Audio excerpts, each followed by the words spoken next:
আজ আমি বেগুনের এক দারুণ স্বাদের রেসিপি বানাতে চলেছি, বেগুনের সর্ষে পোস্ত।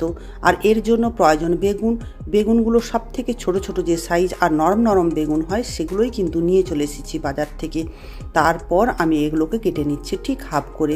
বড় সাইজ বেগুন হলেও চলবে, কিন্তু ছোটোগুলো খেতে কিন্তু ভীষণ ভালো লাগে। আর এর মাঝখানে পোকা আছে নাকি অবশ্যই চেক করে নেবেন। তারপর ধুয়ে লবণ দিয়ে দিচ্ছি, হলুদ দিয়ে দিচ্ছি আর দিয়ে দিয়েছি কাশ্মীরি লঙ্কার গুঁড়ো। তারপর হাত দিয়ে একটু ভালো করে মেখে এটাকে ম্যারিনেশন করার জন্য রেখে দিলাম। এই রান্নাটার জন্য একটা তো মশলা প্রয়োজন আছে, আর তার জন্য মশলা রেডি করে নিলাম।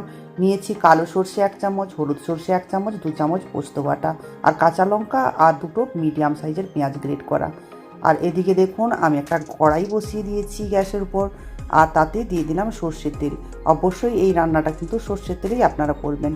তেলটা গরম হয়ে গেলেই বেগুনগুলো ছেড়ে দিলাম। তারপর বেগুনটাকে ভেজে নিচ্ছি। ঠিক বেগুন ভাজা যেরকম আমরা করি ওভাবেই কিন্তু বেগুনটাকে ভেজে নিতে হবে। বেগুনটা ভাজা হয়ে গেলেই একটা ছান্তার সাহায্যে বেগুনগুলোকে আমি উঠিয়ে নিচ্ছি একটা প্লেটে। তারপর কড়াইতে যে তেলটা থেকে যাবে সেই তেলেই কিন্তু রান্নাটা করে নেব। আর সেই তেলেই দিয়ে দিলাম হাফ চামচ মতো কালো জিরে আর ওই গ্রেট করে রাখা পেঁয়াজটাকে একটু লাল লাল করে ভেজে নিচ্ছি। ভেজে নেওয়ার পরেই দিয়ে দিচ্ছি কাশ্মীরি লঙ্কার গুঁড়ো আর দিয়ে দিচ্ছি হলুদ গুঁড়ো।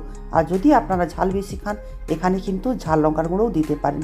আর দিয়ে দিলাম 1 চামচ মতো ধনে পাউডার, আর একটু জল দিয়ে দিলাম যাতে মশলাগুলো না জ্বলে যায়। তারপর ভালো করে একটু নেড়ে চেড়ে নিচ্ছি। একটু কষিয়ে নেওয়ার পরেই দিয়ে দিলাম ওই সর্ষে পোস্ত বাটাটা।